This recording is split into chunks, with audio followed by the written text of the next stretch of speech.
Bonsoir à tous, ravi de vous retrouver pour cette nouvelle édition de Présidentielle 360. Voici les titres.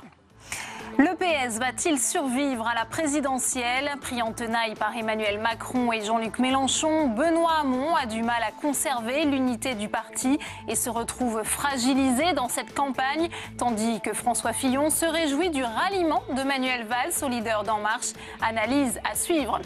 Le grand oral des candidats face aux agriculteurs à l'occasion du congrès de la FNSEA. Ils ont détaillé leurs propositions pour le monde agricole. Marine Le Pen a défendu le patriotisme alimentaire. Emmanuel Macron, l'Europe, vous les entendrez dans cette édition. Quel programme pour la politique extérieure de la France? Selon notre sondage IFOP Fiducial, les Français souhaitent redevenir un moteur de l'Union européenne et retrouver leur influence sur la scène mondiale. Quel est le candidat le mieux placé pour répondre à leurs attentes? On ouvre le débat dans un instant. Et je vous rappelle que vous pouvez réagir à cette émission en direct sur Twitter, #présidentielle360. Pour m'accompagner cet après-midi, Tam Tranui en direct du Sénat. Le multiplex, c'est tout de suite.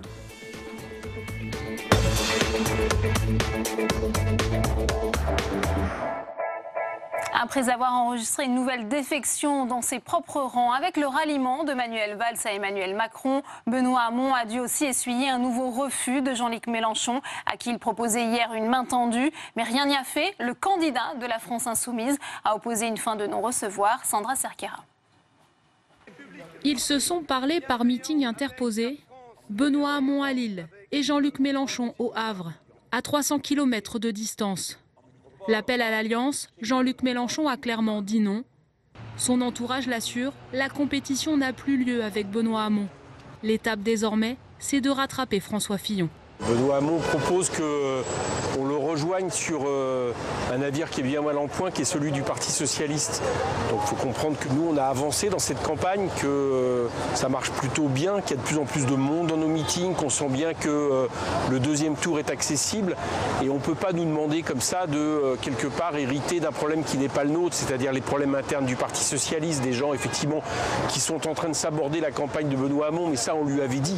Lâché par Manuel Valls, sonné par les défections, Benoît Hamon, chaque fois plus isolé, ne se faisait pas d'illusions.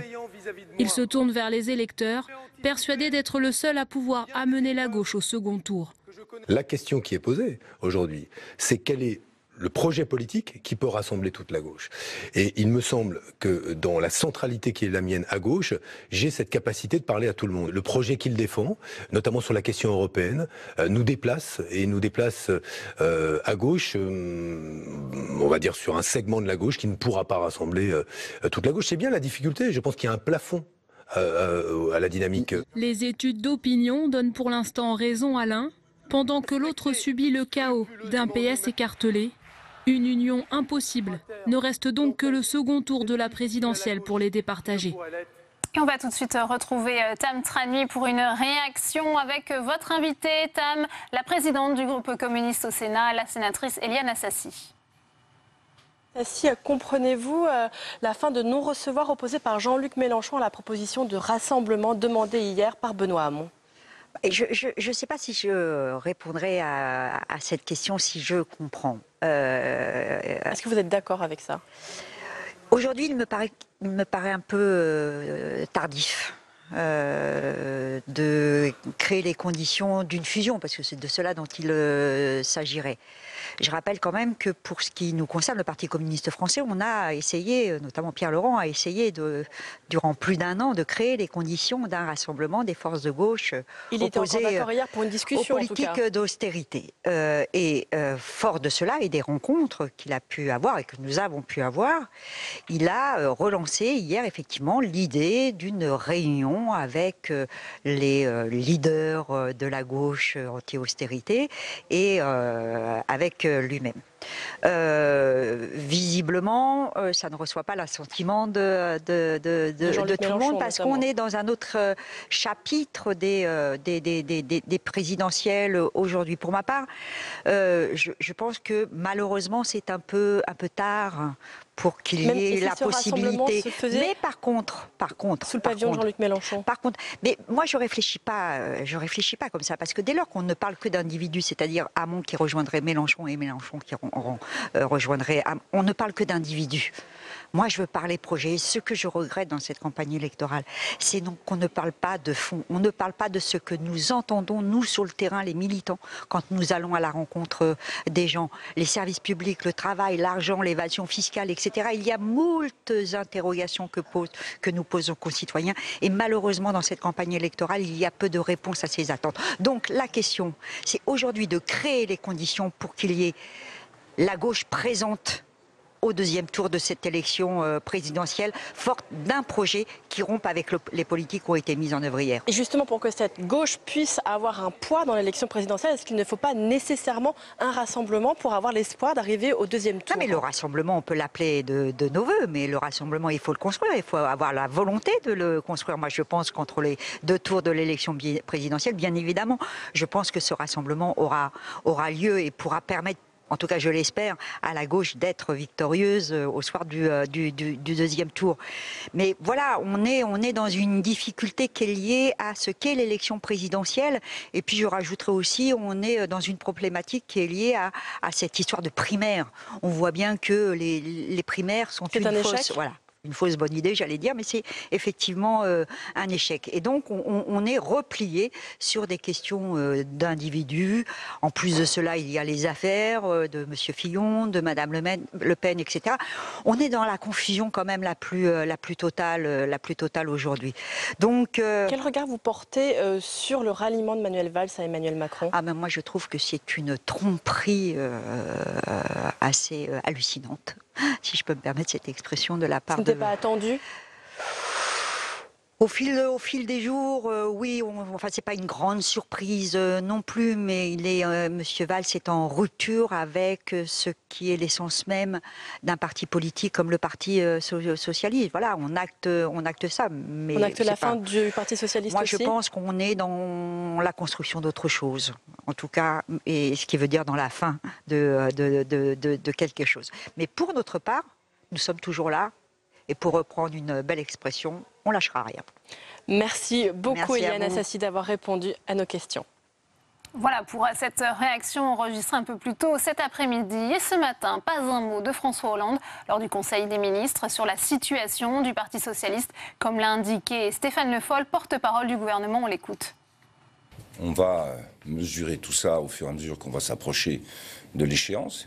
Et on s'y approche de cette échéance. Et les sondages qui sont publiés de manière régulière donnent une image d'une situation électorale telle qu'elle est mesurée, telle qu'elle est photographiée. Il y a encore un peu de temps, il faudra regarder tout ça le moment venu. Pour l'instant, ce qui s'est passé hier ou hier soir, ce qui a été les discussions qui ont été engagées, je ne ferai pas plus de commentaires. C'est la campagne. Et c'est un ralliement qui tombe à point pour François Fillon, le candidat de la droite pour qui Emmanuel Macron n'est que le digne héritier du hollandisme. Il en a d'ailleurs fait une cible de choix dans ses attaques. Stéphane Amalian. Manuel Valls rallie Emmanuel Macron et c'est François Fillon qui reprend des couleurs. L'occasion pour lui de réaffirmer que le candidat d'En Marche porte l'héritage du quinquennat Hollande. François Fillon s'en donne à cœur joie, notamment avec ce lapsus bien préparé. On a Emmanuel Hollande qui est un banquier d'affaires. Moi, je veux bien qu'un banquier d'affaires puisse demander des sacrifices au pays d'une manière qui soit plus réaliste que celle qui est la mienne, mais je demande à chacun de réfléchir. À peine prononcé, le nouveau patronyme est repris sur les réseaux sociaux, notamment Twitter. Emmanuel Macron, digne héritier du hollandisme, c'est l'argument favori du camp Fillon.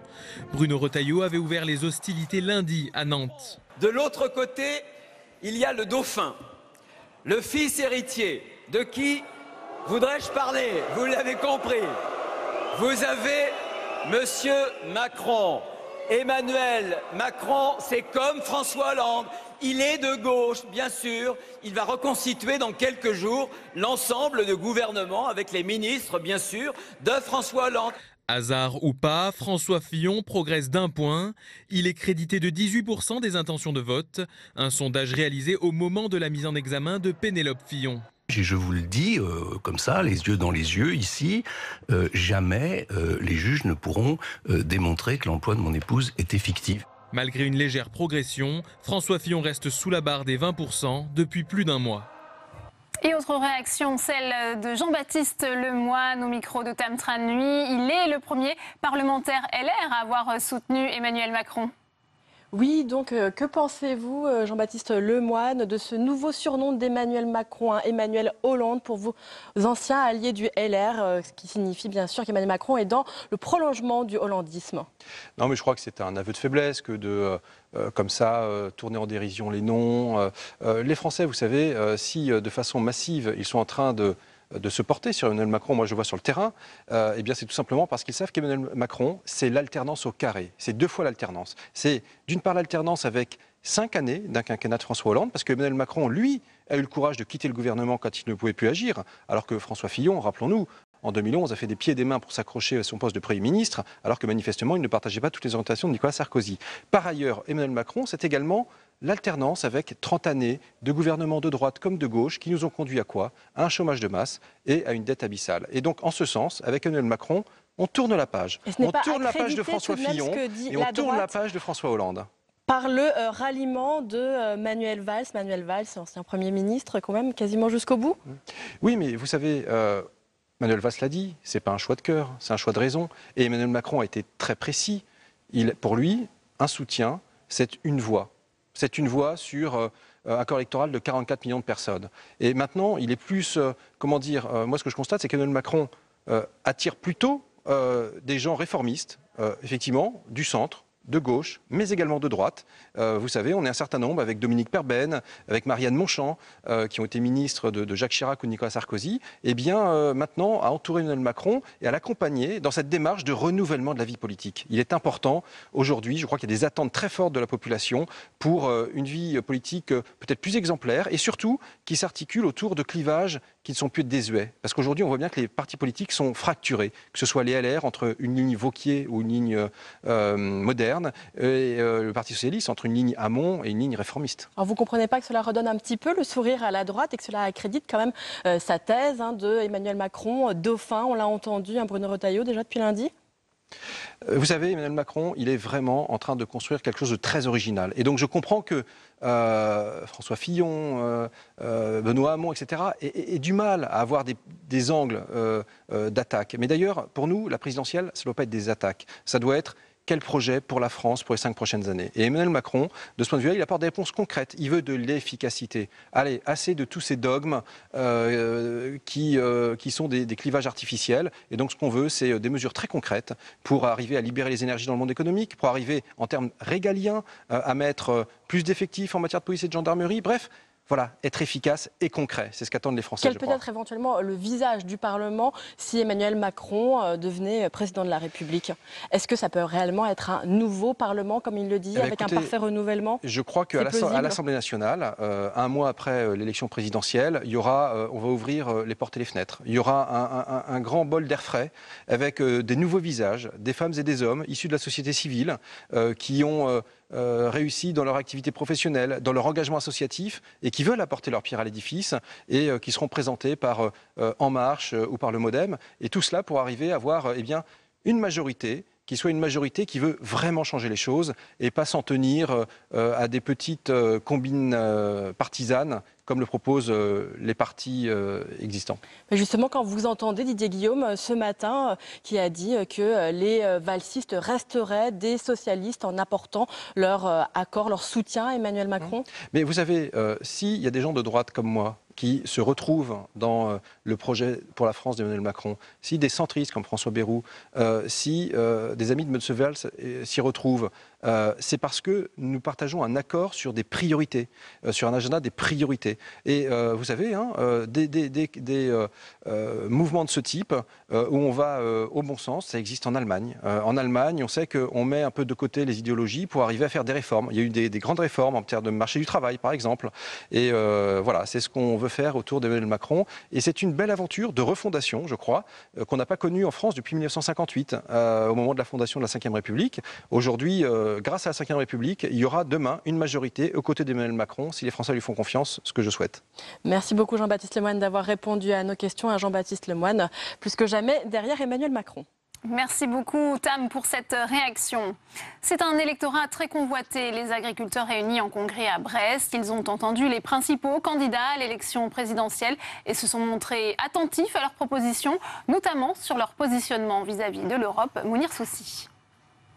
Pour son grand oral devant les agriculteurs, Emmanuel Macron est venu avec du concret et une promesse sonnante et trébuchante. Dans le projet qui est le mien, il y a un plan d'investissement agricole de 5 milliards d'euros qui consiste sur la base d'appel à projets à accompagner les agriculteurs qui veulent justement moderniser, transformer leur exploitation. Il s'engage à organiser un Grenelle de l'agriculture pour mettre tous les acteurs de l'alimentation autour de la table. Une négociation qui s'annonce serrée pour Nicolas Dupont-Aignan. Il veut mettre la pression par une loi sur les filières de la transformation et de la distribution pour rééquilibrer le rapport de force avec les agriculteurs. Il souhaite aussi revoir le partenariat avec l'Union européenne. Soit nous retrouvons l'esprit de la PAC, soit nous devons partir et mettre en place une politique nationale. Je veux laisser une dernière chance au système de se réformer, c'est-à-dire je veux entamer une négociation pour retrouver l'esprit de la PAC. Sur ce thème, François Asselineau propose de quitter l'Union européenne à l'image du Royaume-Uni pour retrouver la gestion totale de la production. Marine Le Pen a pour objectif de substituer à la politique agricole commune une politique agricole française. Quand je propose de franciser les aides agricoles, ce qui revient à garder l'argent que nous donnons à Bruxelles et au passage à économiser les 9 milliards que nous leur offrons chaque année, ça n'est pas pour que ces aides soient distribuées de la même manière, aberrante et coûteuse. Non, je pense que chaque filière doit être libre de choisir, sous le contrôle de l'État, la manière dont elle souhaite être aidée. François Fillon applique sa grille de lecture économique à l'agriculture et calque ses propositions sur ce secteur pour le renforcer. L'urgence aujourd'hui pour moi, c'est de libérer les entreprises agricoles de ce qui les étouffe. L'excès de réglementation, l'excès de méfiance, de complexité, l'excès de charge. En un mot, je veux redonner la liberté aux agriculteurs. Jacques Cheminade appelle lui aussi à plus de liberté, notamment sur l'innovation et la recherche. Jean-Luc Mélenchon et Benoît Hamon étaient absents, car leur ligne qui met en avant l'agroécologie, la biodiversité et le principe de précaution est trop en rupture avec le modèle soutenu par la FNSEA. Et j'accueille à présent Caroline Deschamps. Bonsoir Caroline. Bonsoir Delphine. On voit cette campagne présidentielle est inédite, particulièrement agitée. Qu'en est-il sur le web et les réseaux sociaux ? Elle est aussi très agitée sur les réseaux sociaux et en particulier sur Facebook. C'est ce que révèle une étude réalisée par l'agence de communication Reputation Squad, publiée aujourd'hui. L'objectif, analyser comment les internautes manifestent leur engagement politique et comment se structurent les communautés des 5 principaux candidats à la présidentielle, Marine Le Pen, Emmanuel Macron, François Fillon, Jean-Luc Mélenchon et Benoît Hamon. Alors pour ce faire, Delphine, ils ont analysé 9 millions de likes générés par 1,7 million d'internautes depuis août dernier jusqu'à aujourd'hui. Alors pourquoi Delphine, Facebook, me direz-vous, et non pas Twitter ? Car Facebook, c'est le réseau social qui représente le mieux les Français sociologiquement. Et puis, contrairement à Twitter, qui est le réseau un peu des influenceurs, eh bien on peut se lâcher peut-être plus aisément. On a l'impression d'être entre soi, entre amis, alors que contrairement à ce que l'on croit, quand on aime une page, que ce soit d'un candidat, d'un média, d'une marque, eh bien c'est visible, c'est public. Ouais. Que nous apprend cette étude, Caroline ? Alors, premier renseignement, Marine Le Pen et Jean-Luc Mélenchon sont les 2 premiers du podium. Près d'1 demi-million d'internautes ont liké une publication de la présidente du FN contre 431 000 pour Jean-Luc Mélenchon. Loin derrière ces 2 champions de Facebook, François Fillon, Emmanuel Macron et bon dernier Benoît Hamon. Alors ce n'est pas une surprise, on le sait, Marine Le Pen et Jean-Luc Mélenchon, stars de YouTube, ont depuis très longtemps investi les réseaux sociaux. Ils les utilisent vraiment comme des médias à part entière, alors que les autres candidats ont plutôt tendance à les voir comme une prolongation de leur communication institutionnelle.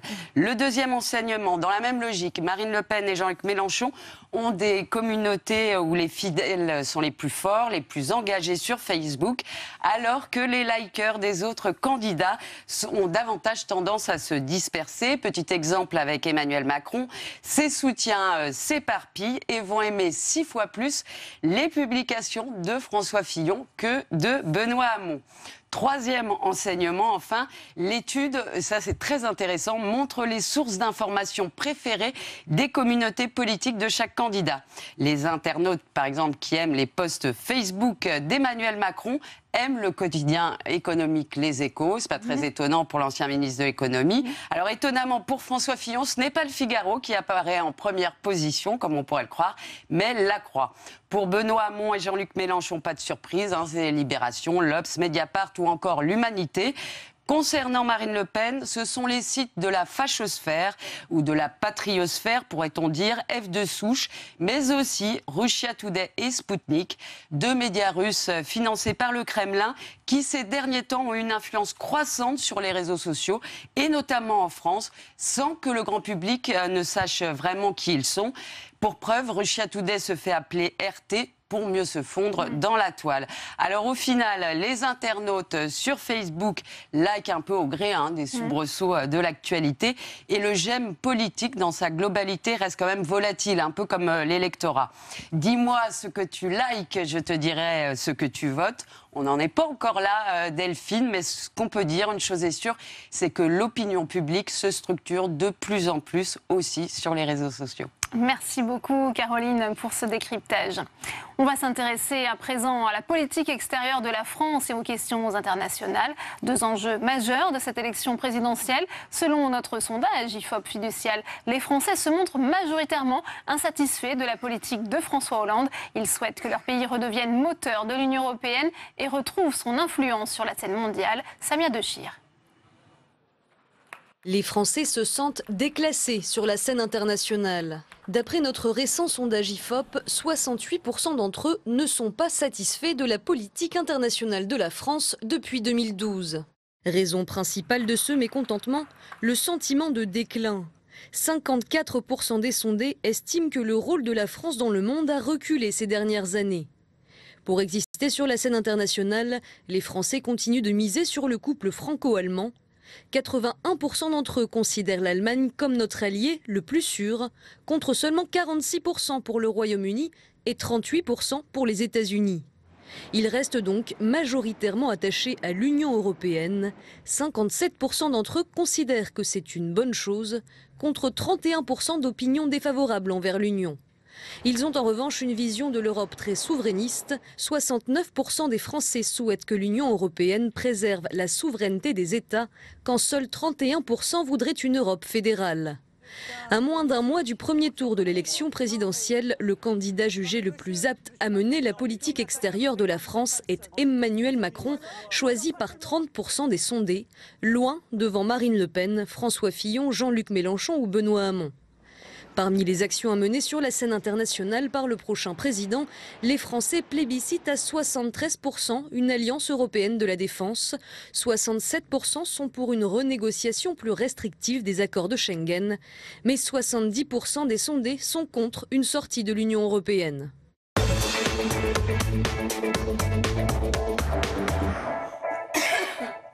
Et on ouvre le premier débat de présidentielle 360 avec mes invités sur ce plateau. Corinne Lepage, bonsoir, ancienne ministre de l'économie. Vous êtes présidente de CAP 20, de l'écologie, présidente de CAP 21 et vous soutenez Emmanuel Macron dans cette campagne. Bonsoir à vous. Christian Cambon est également sur ce plateau. Bonsoir, sénateur LR du Val-de-Marne. Vous soutenez François Fillon et vous êtes vice-président au Sénat de la Commission des Affaires étrangères. J'accueille également Georgi Kuzmanovic. Bonsoir. Vous êtes secrétaire national du Parti de gauche en charge des questions internationales et de défense et vous êtes porte-parole de Jean-Luc Mélenchon pour la France insoumise. Et enfin, Jérôme Rivière, bonsoir. Vous êtes ancien député, membre du comité stratégique de Marine Le Pen. Première question pour vous. On a vu à travers ce sondage, Corinne Lepage, que les attentes des Français sont très fortes en matière de politique étrangère dans un monde déstabilisé à la fois par le terrorisme, le Brexit ou encore l'élection de Donald Trump aux États-Unis.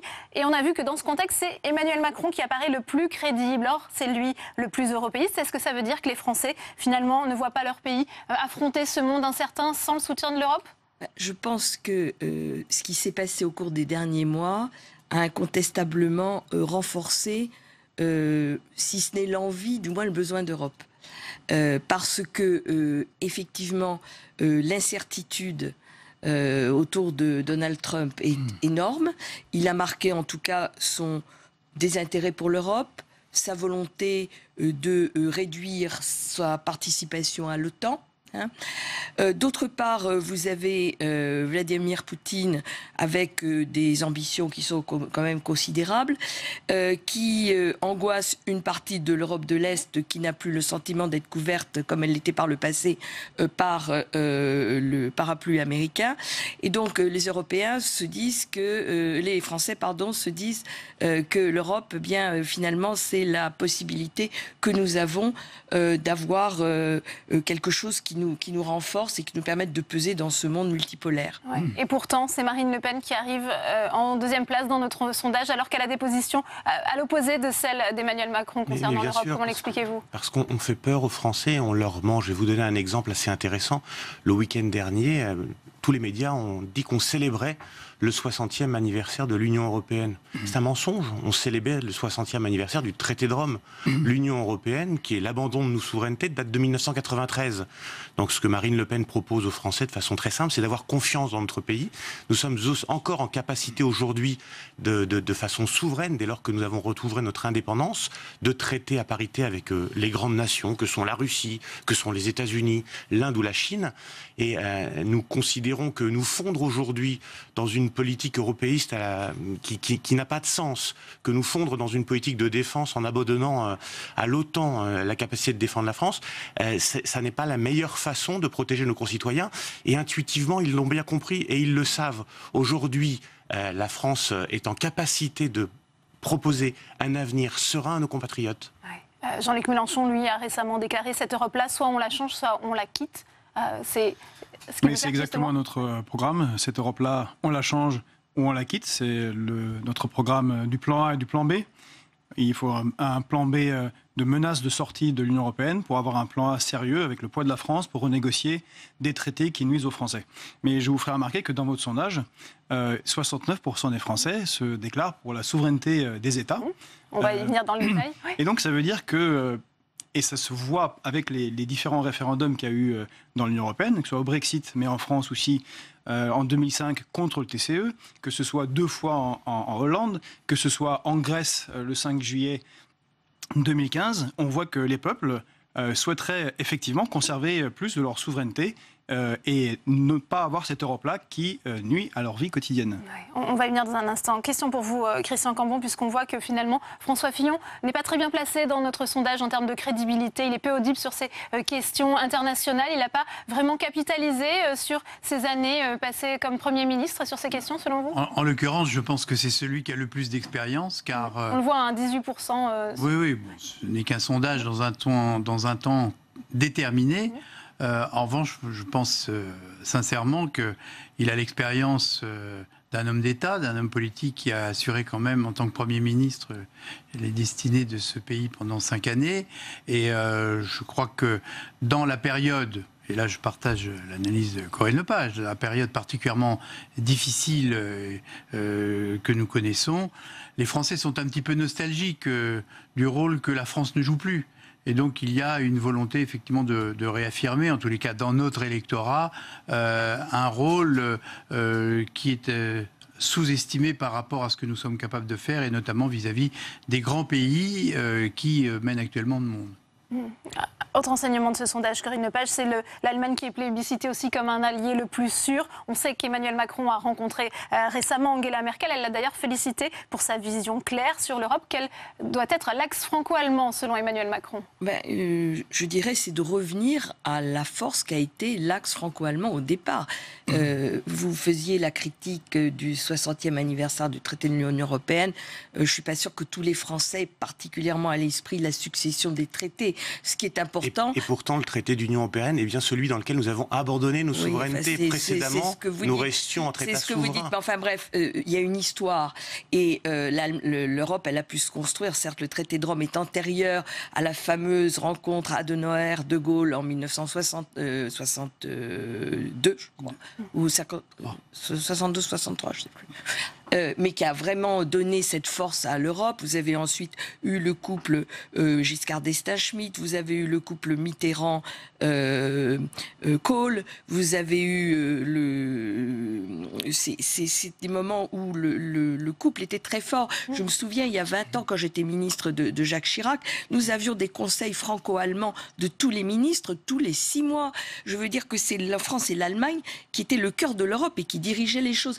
Il faut, si nous voulons relancer, c'est ce que veut Emmanuel Macron, relancer l'Europe sur une nouvelle dynamique avec des politiques fortes en énergie, en défense, en numérique, eh bien il faut que ce couple franco-allemand retrouve toute sa force. Ouais. Marine Le Pen a-t-elle prévu de rencontrer Angela Merkel?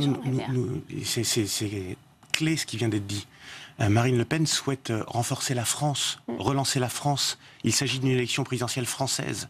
On ne souhaite à aucun moment nous retrouver. Il y aura un dialogue avec Angela Merkel. Il y aura un dialogue, bien sûr. Je vous ai laissé passer très gentiment. Alors allez-y, Jean-Luc. Bien sûr qu'on rentrera l'ensemble des partenaires clés que sont les chefs d'État et de gouvernement de nos pays voisins, l'Allemagne, le Royaume-Uni, l'Italie, l'Espagne, mais aussi les chefs d'État de Russie, des États-Unis, de Chine et d'Inde. Oui. C'est d'ailleurs sa rencontre avec Vladimir Poutine qui a le plus fait parler. Oui. Et si vous n'avez pas la certitude que l'avenir peut s'écrire en France, avec une France sûre d'elle-même, souveraine, certaine de son identité, je comprends, tous ces gens renoncent et finalement nous proposent un avenir un peu gloubi-boulga à l'intérieur d'une Union européenne dans laquelle nous serions tous passés au moulinet, dans laquelle nous nous trouvons en situation de soumission, bien souvent, soumission économique vis-à-vis de l'Allemagne, soumission militaire vis-à-vis des États-Unis. Je crois qu'aujourd'hui, les Français aspirent à réécrire cette ligne qui a été quand même 15 siècles de notre histoire et qui nous a fait nous étendre bien au-delà de l'Europe. Ouais. La France est aussi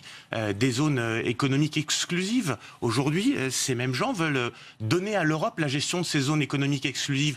Les Français ont le droit de le savoir. Marine Le Pen propose une France souveraine. Georges Kuzmanovic, quelle est la position de Jean-Luc Mélenchon? Est-ce que lui, il va aussi rencontrer, dialoguer avec la chancelière allemande? Jean-Luc Mélenchon, quand il sera président, rencontrera évidemment Madame Merkel, Donald Trump, Vladimir Poutine ou qui il faudra rencontrer. Lui, il est candidat en France à l'élection présidentielle française et je souhaiterais faire remarquer que c'est le seul candidat qui ne va pas chercher l'onction à l'extérieur, que ce soit avec Madame Merkel qui domine l'économie française. Il a critiqué la rencontre de Marine Le Pen avec Vladimir Poutine. Mais est-ce qu'il a un petit peu changé d'avis sur cette question-là? Il a dit que c'était une erreur de l'avoir rencontré. C'est pas le moment d'aller voir Monsieur Vladimir Poutine, qui en plus finance, les banques russes financent Marine Le Pen. Ce n'est pas plus intéressant de savoir. Ce n'est pas plus Macron. Elle les finance et quand elle les finance, on est toujours à la recherche de financement. Donc si vous nous indiquiez comment faire, je vous ai laissé parler. Avec plaisir. Monsieur Macron va lui chercher de l'argent aux États-Unis. On le critique moins, mais c'est pareillement un problème. Benoît Hamon va rencontrer Madame Merkel ou Monsieur Juncker. Oui. Mais ça fait partie de la campagne aussi. Non, ça ne fait pas partie de la campagne. Lui va rencontrer quelqu'un qui est pour moins de démocratie en Europe, puisqu'il dit qu'il ne peut pas y avoir de démocratie contre les traités. Nous, ce qu'on rappelle, c'est que le couple franco-allemand, c'est surtout le traité de Lisbonne, c'est le TSCG, c'est le Two-Pack, c'est le Six-Pack. TSCG qui devait être négocié par François Hollande, qu'il n'a pas fait. Et ce sont des contraintes qui obligent tous ceux qui prendraient le pouvoir en France de ne rien pouvoir faire. Parce qu'ils sont contraints par les critères de convergence qui les empêchent d'avoir une dépense publique. Et s'il est trop supérieur, ils sont même maintenant sanctionnés à cause du TSCG à 0,5% du PIB, c'est-à-dire 11 milliards. Que vous vouliez financer l'hôpital ou que vous vouliez financer 4 porte-avions, vous ne pouvez pas le faire à cause de ces traités. Il faut en sortir. Alors Christian Cambon, quelles sont les propositions de François Fillon, lui, qui a également, je le rappelle, rencontré Angela Merkel?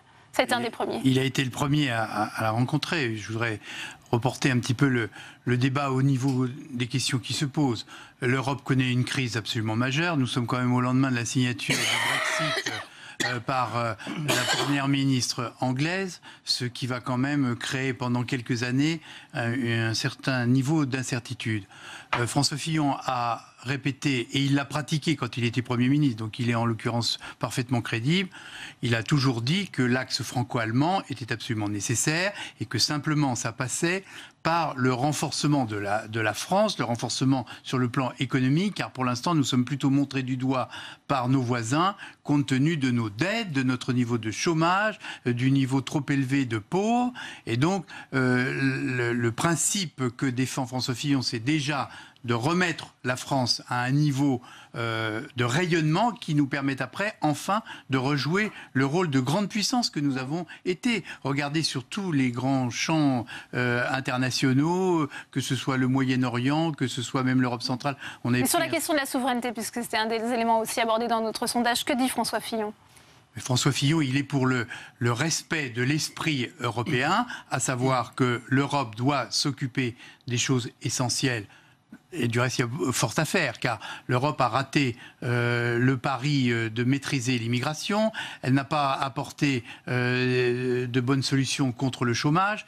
Et quant à l'insécurité, malheureusement, c'est l'Europe qui a payé le prix le plus cher. Donc recentrons l'Europe sur ses véritables fondamentaux et laissons aux États la possibilité de s'occuper du quotidien des Français. En tous les cas, c'est ce que François Fillon souhaite faire pour notre pays. Et il y a beaucoup de chemin à faire, malheureusement. Ouais. Corinne Lepage, on parlait des questions aussi internationales et des liens avec la Russie. Quelle est la position d'Emmanuel Macron ? C'est certainement pas celle du Front National, hein. Ça c'est tout à fait clair, parce que l'idée d'une France qui retrouverait entre guillemets une souveraineté qu'à mon avis elle n'a jamais perdue pour se mettre dans les mains de Vladimir Poutine, franchement je ne crois pas que ce soit un sort tout à fait enviable. Non, Emmanuel Macron est pour une politique équilibrée, il n'est pas pour quitter l'OTAN, comme le souhaite le Front National. Marine Le Pen, c'est une campagne présidentielle. Oui, non mais c'est souvent très oublié. On a l'impression que vous oubliez qu'on est dans une campagne présidentielle. C'est quelqu'un. Jean-Luc Mélenchon aussi souhaite se désengager de l'OTAN. Oui, avant le Front National, je souhaite le rappeler, puisque le Front National avec Jean-Marie Le Pen était d'une part libéral pendant très longtemps et surtout pro-américain. Donc nous avons toujours été contre l'OTAN, comme le général de Gaulle, qui il y a 50 ans avait chassé les GIs américains, et que M. François Hollande a rappelé avec une loi d'avril 2016 autorisant le retour des troupes américaines sur le territoire. Ouais, enfin, on n'a pas le temps de refaire l'histoire, mais c'est franchement pas tout à fait ça. Non, pas tout à fait ça quand même. Donc il est pour que la France puisse effectivement reprendre et jouer toute sa place au niveau international, notamment avec son siège au Conseil de sécurité, qui est quelque chose d'extrêmement important, que nous allons maintenant être les seuls en Europe à avoir, puisque l'Angleterre quitte l'Union européenne, donc ça nous donne dans l'Union européenne une place tout à fait importante, et de garder une totale indépendance politique, que ce soit à l'égard des États-Unis, à l'égard du Moyen-Orient, j'insiste sur ce point, notamment à l'égard des grandes puissances pétrolières, ou à l'égard de la Russie. Ouais. Sur l'OTAN. J'aurais voulu sur François Fillon, parce que c'est quand même assez fascinant. C'est un homme à deux visages.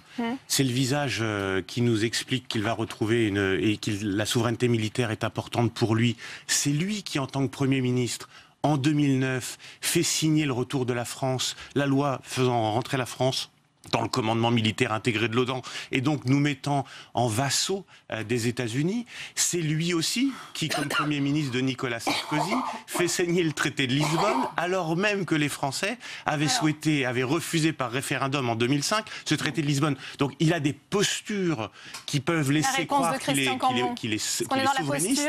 Il ne l'est pas. Et c'est pour ça que les Français sont très peu à le créditer de confiance. La réponse à Jean Rivière. On n'est pas du tout dans la posture. Le retour à l'OTAN doit être analysé par rapport aux circonstances que nous vivons depuis un certain nombre d'années et qui nécessitent que la défense des pays européens et d'une manière générale du monde libre soit mieux organisée. Et donc c'est bien ce dispositif-là qui a été du reste approuvé par les Français, car globalement il n'y a pas de remise en cause de ce point. En ce qui concerne du reste la position de François Fillon et de notre camp vis-à-vis de l'OTAN et plus généralement des États-Unis, nous recherchons un meilleur équilibre, et notamment avec la volonté de renouer le dialogue avec Moscou. On a fait des procès d'intention à François Fillon alors qu'il connaît effectivement Poutine parce qu'ils étaient Premier ministre ensemble, au même moment. Donc on peut comprendre qu'ils aient eu des échanges. En revanche, nous souhaitons un véritable changement par rapport à la relation telle qu'elle s'est organisée vis-à-vis de Moscou, parce que les sanctions, et sur ce point, François Fillon souhaite que l'on revoie le dispositif des sanctions, qui fait souffrir notre agriculture, qui n'a du reste aucun impact véritable sur la position de la Russie, et qui du reste profite de ces circonstances pour trouver d'autres fournisseurs que la France. Donc on paye deux fois à la caisse. L'exemple des Mistral est tout à fait évident à ce sujet. Georges Kuzmanovic, sur la relation avec la Russie, dans le programme de Jean-Luc Mélenchon, il est indiqué qu'il faut s'entendre avec la Russie. Qu'est-ce que ça veut dire? Et notamment sur la question des rapports avec Vladimir Poutine, puisque, je le disais, on a le sentiment qu'il a changé un peu de position, notamment après la rencontre de Marine Le Pen avec Vladimir Poutine. Non, nous n'avons pas changé de position. C'est toujours la même, sauf qu'il y a une confusion entre Vladimir Poutine, qui est le dirigeant actuel de la Russie, et la Russie comme entité géopolitique. Nous considérons la Russie comme entité géopolitique, qu'elle soit gouvernée par Alexandre Ier comme face à Napoléon, Alexandre III face à Jules Ferry, ou Brejnev face à De Gaulle, qui ont noué des relations de partenariat avec l'entité géopolitique Russie. Donc nous, c'est ce que nous comptons faire. Nous n'allons pas voir... C'est difficile de séparer une entité géopolitique de son président? Alors, ça voudrait dire qu'il faudrait qu'on quitte immédiatement l'OTAN, puisque si j'ai bien compris, beaucoup de gens n'aiment pas Donald Trump. Pourtant, la plupart souhaitent rester dans l'OTAN. Donc on voit bien que ce sont deux choses qui sont séparées. Vladimir Poutine, on l'a dit de nombreuses fois, nous ne sommes pas d'accord avec lui dans sa logique de répartition de la richesse. Si nous étions en Russie, nous serions dans l'opposition. Mais en tant que chef d'État, et quand Jean-Luc Mélenchon sera chef d'État, eh bien, ce sera un partenaire. Et je souhaiterais rappeler par rapport à l'OTAN, puisque Mme Lepage et M. Cambon... Un partenaire, c'est ça? Ça veut dire s'entendre avec la Russie, ça sera un partenaire? Oui, un partenaire économique. Bien évidemment, aucune raison d'avoir une alliance militaire, puisqu'il n'y a pas d'ennemis. Je rappelle que l'OTAN était mise en place contre le pacte de Varsovie, qui a disparu il y a 25 ans, c'est un quart de siècle.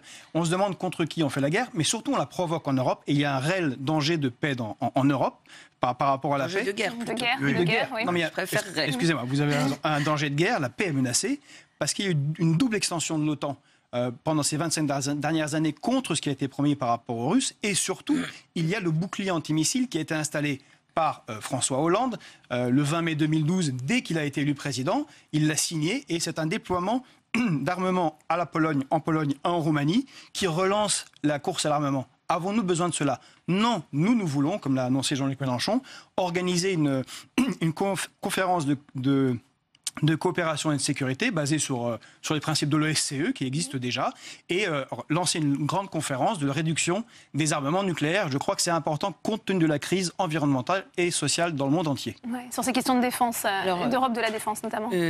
Emmanuel Macron a une politique, je dirais, très rigoureuse sur les questions de défense. Il souhaite augmenter le budget de la défense à 2%.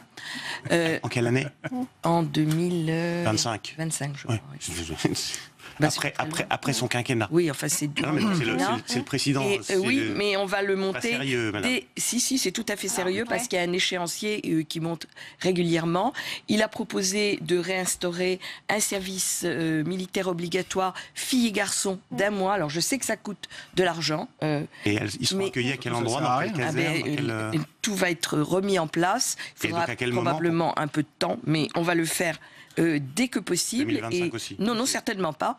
Non, certainement pas. Parce que c'est une question qui est à la fois une question civique et une question d'unité nationale. Donc c'est extrêmement important. Sur ce point, Christian Cambon, et sur les crédits militaires, ils seront sanctuarisés dans les budgets de François Fillon? Non seulement ils seront sanctuarisés, mais François Fillon a eu l'occasion de rappeler et de dire à de nombreuses reprises que cette affaire des 2% était fondamentale. Elle l'est pour une raison bien simple, c'est que nos troupes sont fatiguées, nos matériels sont usés et nous sommes sur de très nombreuses opérations OPEX sur lesquelles du reste nombre de pays européens se reposent, sur la France. Nous sommes quasiment les seuls à mettre de l'ordre dans toute la région subsaharienne et donc il est absolument nécessaire à la fois de rééquiper nos armées. On se désengage de ces opérations en cas d'élection? On ne peut pas se désengager, notamment des opérations en Afrique. En revanche, il y en a un certain nombre d'autres sur lesquelles nous souhaitons que d'autres pays, je pense notamment aux amis allemands, et peut-être les Anglais, ils veulent continuer à faire de la défense avec nous, il faut qu'on s'entende pour qu'il y ait une prise de conscience en Europe et que ce ne soient pas les Français qui, sur leur seul dos, soient chargés d'être les gendarmes de toutes ces régions du monde où il y a quand même énormément de dangers et ça ne peut pas se faire aux seules dépenses des armées françaises. Et sur la proposition de service militaire obligatoire. Il n'y a pas de projet de remise en place du service militaire pour des raisons du reste totalement budgétaires parce que malheureusement, et vous le savez même puisque vous étiez ministre de son gouvernement, si Jacques Chirac a fait procéder à la suppression du service militaire, c'est parce que malheureusement les projections financières montraient que déjà à l'époque ça représentait de graves difficultés. J'allais dire dans l'état où nous sommes avec 2200 milliards de dettes, je ne vois pas comment on pourrait relancer un service militaire, même s'il faut aménager des périodes où les jeunes Français Françaises et les jeunes Français viennent prendre la mesure de la relation entre la défense et la nation. Alors, on arrive bientôt au terme de ce débat. Votre réaction, Jean-Marie Vianney, je vous donne la parole. Leurs équipes ont dirigé la France depuis les 10 dernières années. C'est eux qui ont emmené les armées françaises au bord du déclassement où elles se trouvent aujourd'hui. Nous étions il y a une dizaine de jours avec Marine Le Pen au Tchad pour voir l'opération Barkhane. Vous voyez des militaires français qui sont engagés 6 mois au Tchad, 4 mois dans le cadre en France, dans le cadre de l'opération Sentinelle, des gens qui passent 10 mois par an en dehors de leur famille, tout ça parce qu'il n'y a pas de budget, qu'on voit bien que pour M. Macron c'est 2025, pour François Fillon c'est 2022, les 2% c'est immédiatement, et derrière il faut en plus avoir une exécution budgétaire. Ça n'est pas le tout que de promettre 2% du produit intérieur brut pour la défense. Et nous le sanctuarisons en l'inscrivant comme dépense minimum dans la Constitution pour que les armées sachent qu'elles peuvent effectivement reposer sur un budget minimum qui est le budget dont nous avons besoin pour pouvoir effectuer les opérations extérieures qui sont indispensables au maintien de la sécurité en France aussi. Et ça sera le mot de la fin, la position de Jean-Luc Mélenchon sur ces questions militaires. Vous l'aurez demain, puisque M. Jean-Luc Mélenchon présentera son programme international et défense à l'IRIS demain matin. Effectivement, les armées sont usées, sont fatiguées. Pourquoi ? Parce qu'elles ont subi des politiques d'austérité, parce que nous avons cette dette à payer, effectivement, qui est de 2200 milliards. Ça fait 20 ans que nous faisons les mêmes politiques d'austérité imposées par l'Union européenne et qui font que le ministère de la Défense est celui qui a le plus subi de pertes dans ses effectifs, 55 000 sous M. Sarkozy et Fillon, près de 30 000 sous François Hollande. Et quant au projet de 2% de M. Macron, c'est un peu comme tous ceux qui veulent 2%, c'est ce qui est exigé par l'OTAN et qui a été exigé par Obama et par Donald Trump. Le sujet, c'est qu'on en a besoin, c'est tout. Et bien qu'ils reçoivent ces fiches de M. Le Drian, Macron lit tout ça un peu de travers comme les cartes de géographie. Et puisque sont désobligeants pour rien du tout. Bien sûr que oui, son service militaire d'1 mois pour 800 000 jeunes, parce qu'une classe d'âge c'est 800 000 jeunes, exige à peu près, on a chiffré nous-mêmes à plus de 3 milliards. En 1 mois, on n'apprend rien. Et puis, vous n'avez pas le personnel militaire, puisqu'il a été par lui-même opposé chassé. à cette mesure. Donc vous êtes Il ne peut contre, pas être formé. c'est très bien, c'est Nous votre sommes droit. pour un service. Ils votent toujours contre les crédits militaires. Alors c'est pas Merci à tous les quatre d'être venus présenter les propositions des candidats que vous représentiez sur ce plateau. Elle est professeure agrégée d'économie. Nathalie Arthaud est notre invitée. C'est la candidate de Lutte ouvrière à la présidentielle. C'est une militante de longue date et elle se présente pour la 2e fois à ce scrutin. En 2012, elle est arrivée 9e avec 0,56% des voix. Avant de la recevoir, son portrait signé Mounir Soussi. À chaque prise de parole, Nathalie Arthaud porte le même message.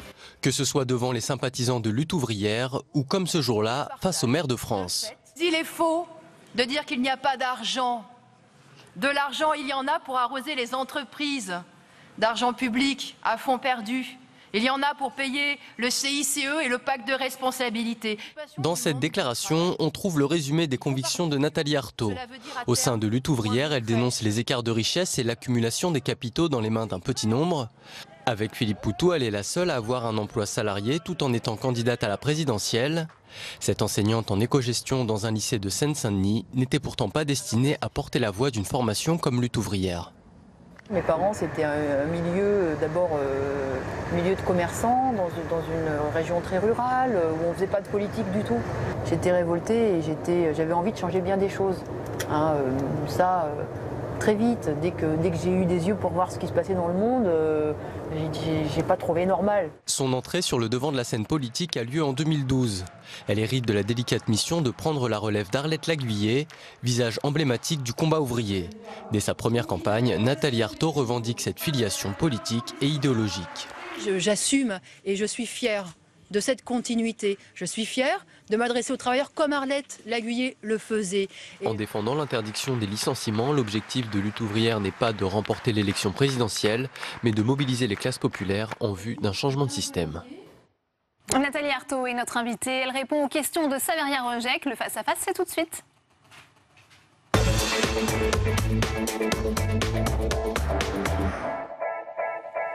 Bonjour Nathalie Arthaud. Bonjour. Vous dites d'être la seule candidate communiste dans cette campagne. Qu'est-ce qui vous différencie aujourd'hui de Philippe Poutou et de Jean-Luc Mélenchon ?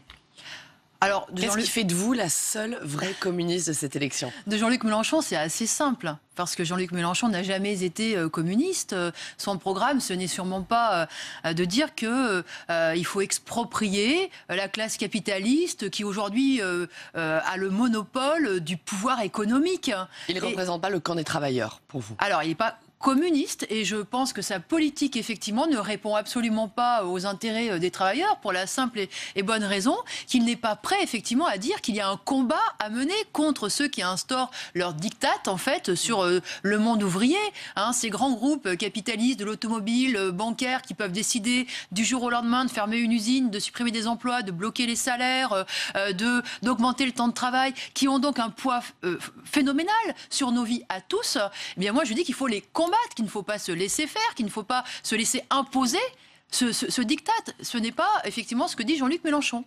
Et Philippe Poutou? Alors Philippe Poutou, lui, oui, il pense que le capitalisme, il faut le renverser. Bon, donc on a ça effectivement en commun.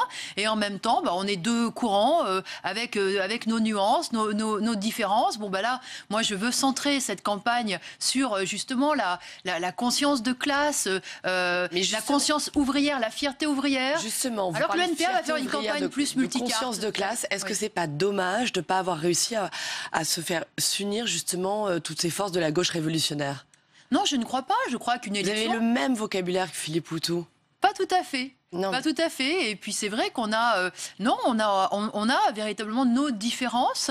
Et je pense que dans une élection, nos deux courants doivent aussi pouvoir s'exprimer. Derrière nous, il y a plusieurs centaines de milliers de femmes et d'hommes qui se reconnaissent dans nos courants. Il n'y a pas de raison de se priver, que ce soit l'un ou l'autre, de faire campagne.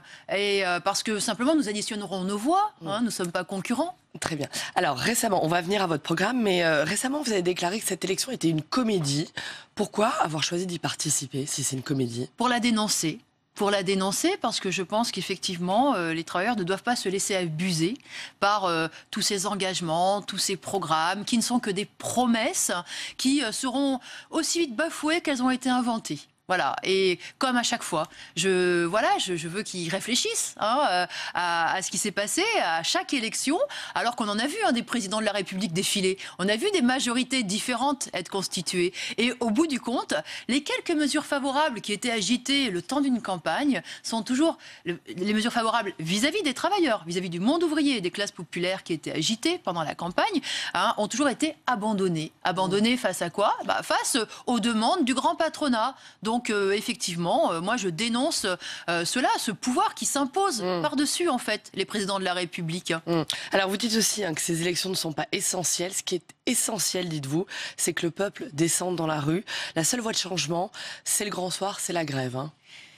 Regardez ce qui se passe en Guyane. 2017. Regardez ce qui se passe en Guyane. Vous croyez que deux ministres seraient accourus comme ça, avec quand même au moins un peu d'argent à mettre sur la table, s'il n'y avait pas eu cette levée massive de la population guyanaise pour dénoncer effectivement leur sort, leur abandon par l'État français qui pourtant s'enorgueillit d'être présent sur les 5 continents, d'être présent sur le continent américain, mais qui est très fier de cette base spatiale à Kourou.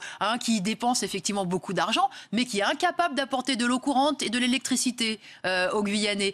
S'il ne s'était pas levé, s'il n'y avait pas eu cette colère, cette paralysie du pays, il ne se serait rien passé pour eux. Donc moi, je crois que c'est effectivement un exemple à suivre. Et puis, vous savez, en réalité, c'est toute l'histoire du mouvement ouvrier. La condition ouvrière n'a progressé qu'au travers des luttes puissantes, collectives, et en imposant un rapport de force au patronat, justement. Alors justement, votre programme, on y vient. La mesure phare, c'est l'interdiction des licenciements et des plans sociaux, l'interdiction du chômage, le 0% chômage. Comment on arrive aujourd'hui au 0% chômage? On interdit les licenciements, on empêche les patrons. Mais moi, ça me semble tellement évident, si vous voulez, parce que quand on dit qu'il faut combattre le chômage, il faut qu'on arrête cette hémorragie de suppression d'emplois. Moi, je suis scandalisée de voir que la BNP Paribas, qui a réalisé 7,7 milliards de profits, supprime 700 emplois, qu'elle prévoit la fermeture d'agences.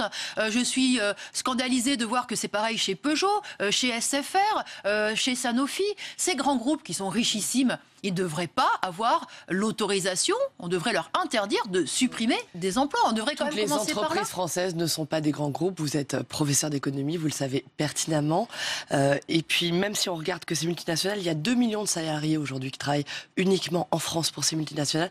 Qu'est-ce qu'on fait? Qu'est-ce que deviennent ces salariés si demain, on chasse ces multinationales de France? Alors, d'abord, 2 millions, c'est quelque chose d'important. Et puis, vous ne comptez pas... 2 millions de salariés. Et vous ne comptez pas les salariés des filiales, de toutes les entreprises qui dépendent de ces grands groupes parce qu'elles sont sous-traitantes, parce qu'elles s'occupent de la maintenance. Donc la question est, si on fait fuir ces entreprises de France, que deviennent ces salariés? Moi, je pense que ces grands groupes capitalistes, effectivement, ils dominent toute l'économie et ils sont en train de pousser le monde du travail, la classe productive à la catastrophe avec ce chômage. Pourquoi? Parce qu'ils ont un coffre-fort à la place du cœur, en quelque sorte. Et parce que pour arroser leurs actionnaires, eh bien oui, ils sont prêts à tout. Ils sont prêts, effectivement, à ravager des régions entières avec ce chômage, à bloquer les salaires. Il faut les en empêcher. Sinon, où allons-nous? Où allons-nous? Si on se soumet à leur politique, vous savez, c'est pas 9 millions de pauvres qu'on comptabilisera dans notre pays. C'est 10, c'est 12 millions. Donc il y a un bras de fer, effectivement,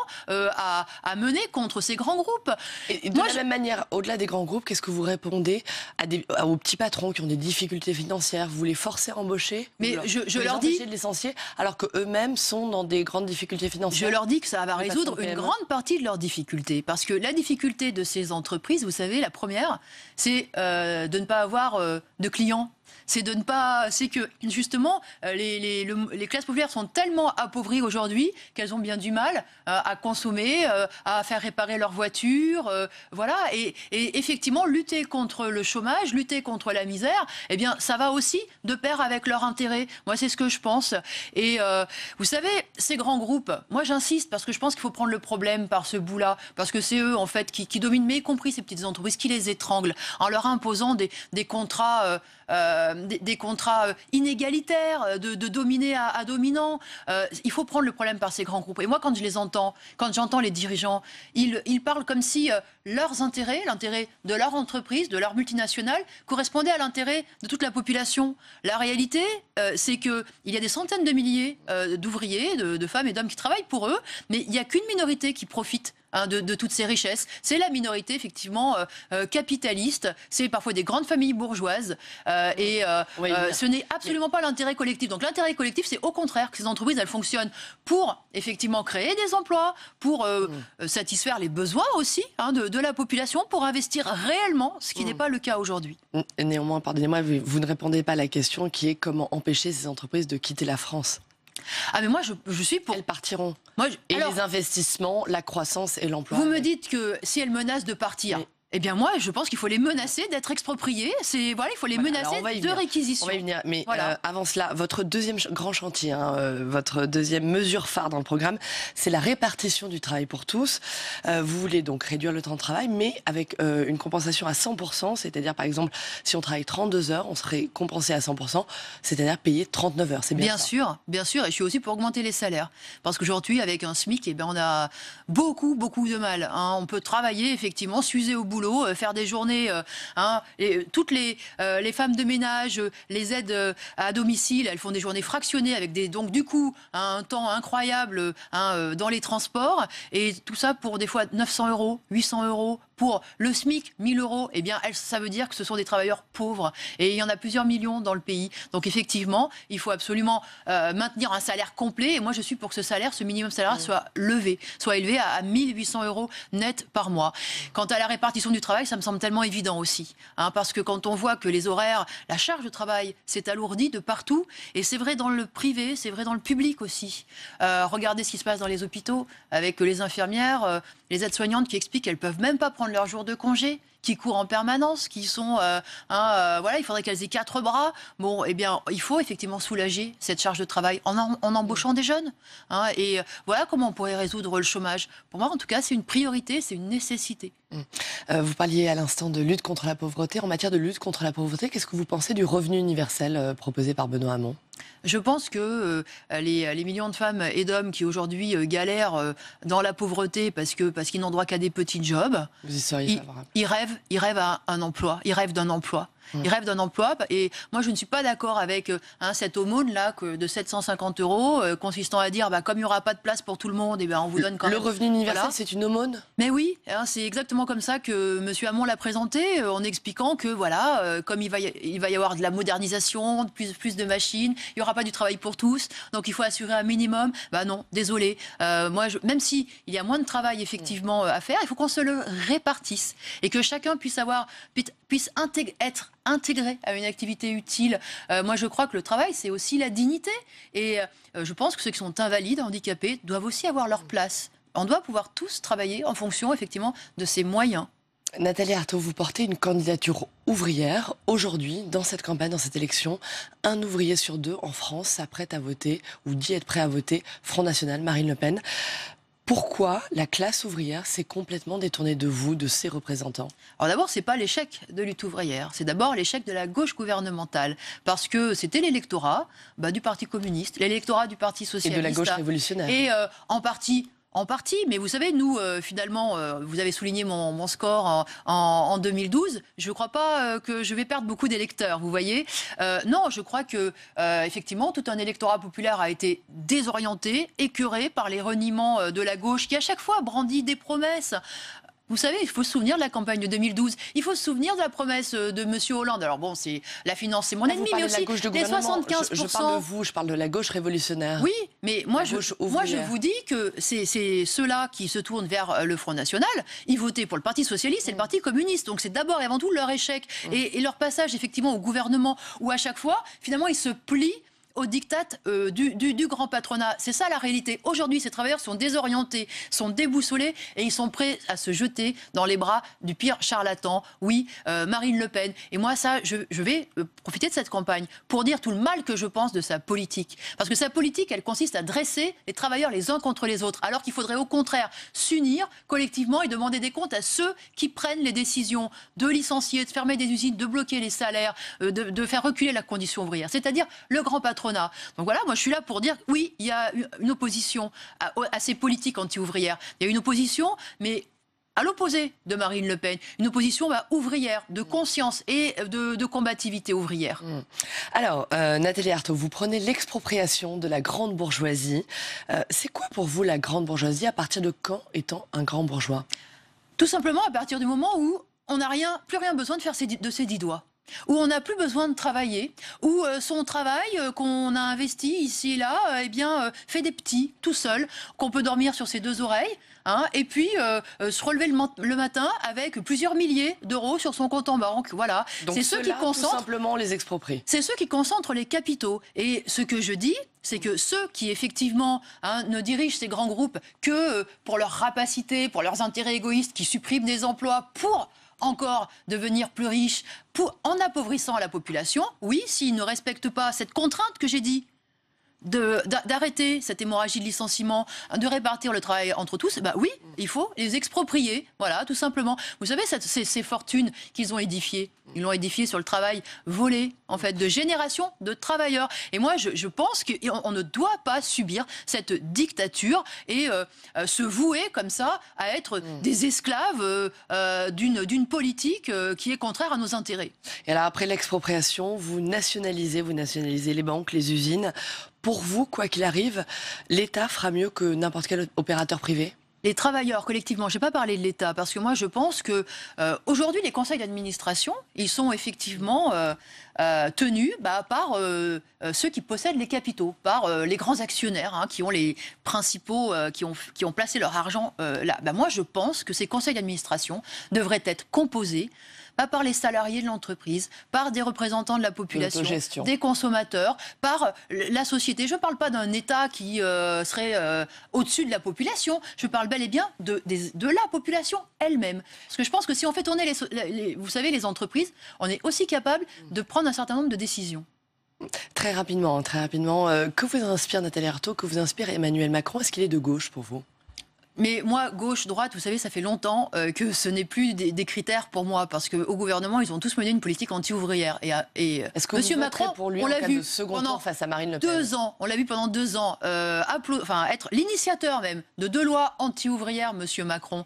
Moi, dans cette campagne, je le dis aux travailleurs, ne vous laissez pas abuser, ne tombez pas dans ce piège qui consiste à croire qu'il faut élire le prochain président de la République qui va forcément faire reculer les retraites, qui va forcément aggraver nos conditions de vie, parce que la seule politique qu'il connaît, c'est de se mettre au service de cette classe capitaliste. Donc je leur dis que l'enjeu, c'est au premier tour. L'enjeu, c'est de faire entendre le camp des travailleurs, de montrer qu'il y a un courant de femmes et d'hommes qui ne se résignent pas, qui sont conscients de leurs intérêts, qui sont prêts effectivement à se battre, qui lèvent le drapeau des luttes collectives. L'enjeu, il est au premier tour. Très bien, merci beaucoup. Merci Nathalie Arthaud d'avoir été notre invitée. Merci. Merci beaucoup, Saméria. Il est 19h03 et à la une de l'actualité ce soir, le PS va-t-il survivre à la présidentielle? Président tenaille par Emmanuel Macron et Jean-Luc Mélenchon. Benoît Hamon a du mal à conserver l'unité du parti. Il se retrouve fragilisé dans cette campagne, tandis que François Fillon se réjouit du ralliement de Manuel Valls au leader d'En Marche. Analyse à suivre.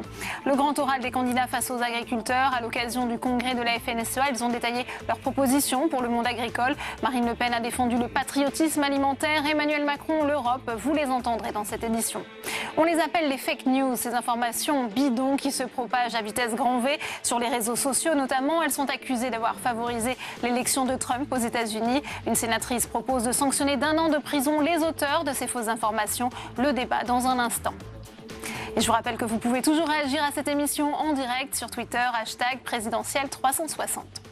Après avoir enregistré une nouvelle défection dans ses propres rangs avec le ralliement de Manuel Valls à Emmanuel Macron, Benoît Hamon a dû aussi essuyer un nouveau refus de Jean-Luc Mélenchon, à qui il proposait hier une main tendue. Mais rien n'y a fait. Le candidat de la France Insoumise a opposé une fin de non-recevoir. Sandra Cerquera. Ils se sont parlé par meeting interposé. Benoît Hamon à Lille et Jean-Luc Mélenchon au Havre, à 300 km de distance. L'appel à l'alliance, Jean-Luc Mélenchon a clairement dit non. Son entourage l'assure, la compétition n'a plus lieu avec Benoît Hamon. L'étape désormais, c'est de rattraper François Fillon. Benoît Hamon propose qu'on le rejoigne sur un navire qui est bien mal en point, qui est celui du Parti Socialiste. Donc il faut comprendre que nous, on a avancé dans cette campagne, que ça marche plutôt bien, qu'il y a de plus en plus de monde dans nos meetings, qu'on sent bien que le deuxième tour est accessible. Et on ne peut pas nous demander comme ça de, quelque part, hériter d'un problème qui n'est pas le nôtre, c'est-à-dire les problèmes internes du Parti Socialiste, des gens, effectivement, qui sont en train de saborder la campagne de Benoît Hamon, mais ça, on lui avait dit. Lâché par Manuel Valls, sonné par les défections, Benoît Hamon, chaque fois plus isolé, ne se faisait pas d'illusions. Il se tourne vers les électeurs, persuadé d'être le seul à pouvoir amener la gauche au second tour. La question qui est posée aujourd'hui, c'est quel est le projet politique qui peut rassembler toute la gauche. Et il me semble que dans la centralité qui est la mienne à gauche, j'ai cette capacité de parler à tout le monde. Le projet qu'il défend, notamment sur la question européenne, nous déplace à gauche, on va dire sur un segment de la gauche qui ne pourra pas rassembler toute la gauche. C'est bien la difficulté, je pense qu'il y a un plafond à la dynamique. Les études d'opinion donnent pour l'instant raison à l'un, pendant que l'autre subit le chaos d'un PS écartelé. Une union impossible, ne reste donc que le premier tour de la présidentielle pour les départager. Et c'est un ralliement qui tombe à point pour François Fillon, le candidat de la droite pour qui Emmanuel Macron n'est que le digne héritier du hollandisme. Il en a d'ailleurs fait une cible de choix dans ses attaques. Stéphane Amalian. Manuel Valls rallie Emmanuel Macron et c'est François Fillon qui reprend des couleurs. L'occasion pour lui de réaffirmer que le candidat d'En Marche porte l'héritage du quinquennat Hollande. François Fillon s'en donne à cœur joie, notamment avec ce lapsus bien préparé. On a Emmanuel Hollande qui est un banquier d'affaires. Moi, je veux bien qu'un banquier d'affaires puisse demander des sacrifices au pays d'une manière qui soit plus réaliste que celle qui est la mienne, mais je demande à chacun de réfléchir. À peine prononcé, le nouveau patronyme est repris sur les réseaux sociaux, notamment Twitter. Emmanuel Macron, digne héritier du hollandisme, c'est l'argument favori du camp Fillon. Bruno Retailleau avait ouvert les hostilités lundi à Nantes. De l'autre côté, il y a le dauphin, le fils héritier. De qui voudrais-je parler? Vous l'avez compris. Vous avez Monsieur Macron, Emmanuel Macron, c'est comme François Hollande. Il est de gauche, bien sûr. Il va reconstituer dans quelques jours l'ensemble du gouvernement avec les ministres, bien sûr, de François Hollande. Hasard ou pas, François Fillon progresse d'1 point. Il est crédité de 18% des intentions de vote.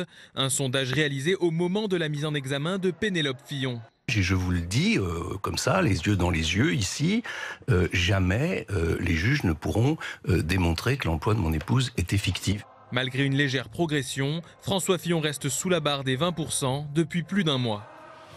Je vous le disais en titre, face à la prolifération des fake news, ces fausses informations souvent diffusées volontairement, les personnalités politiques s'inquiètent de plus en plus. Dans quelle mesure ont-elles pu influencer les élections américaines? Menacent-elles réellement le débat démocratique? Nathalie Goulet, sénatrice centriste de l'Orne, a déposé une proposition de loi pour sanctionner la diffusion de ces informations. Samia Dechir.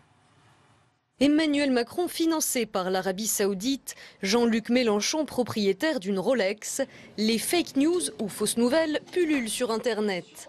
Rapidement démasquées par les sites de vérification, elles n'en polluent pas moins la campagne présidentielle.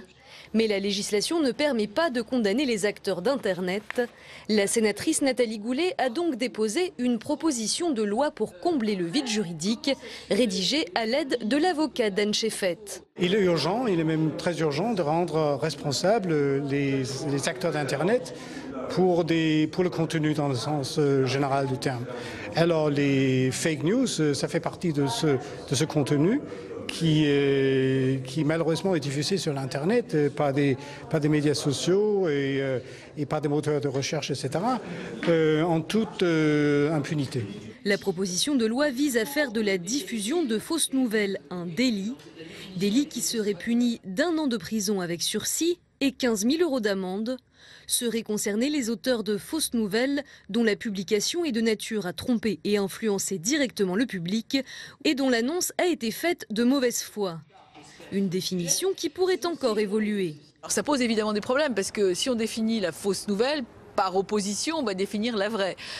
Donc on a travaillé avec des associations, on va d'ailleurs continuer à travailler là-dessus pour essayer d'avoir une définition un peu plus précise. Un projet de loi similaire vient d'être déposé en Allemagne. Il propose de sanctionner les réseaux sociaux diffusant des propos haineux par des amendes jusqu'à 50 millions d'euros.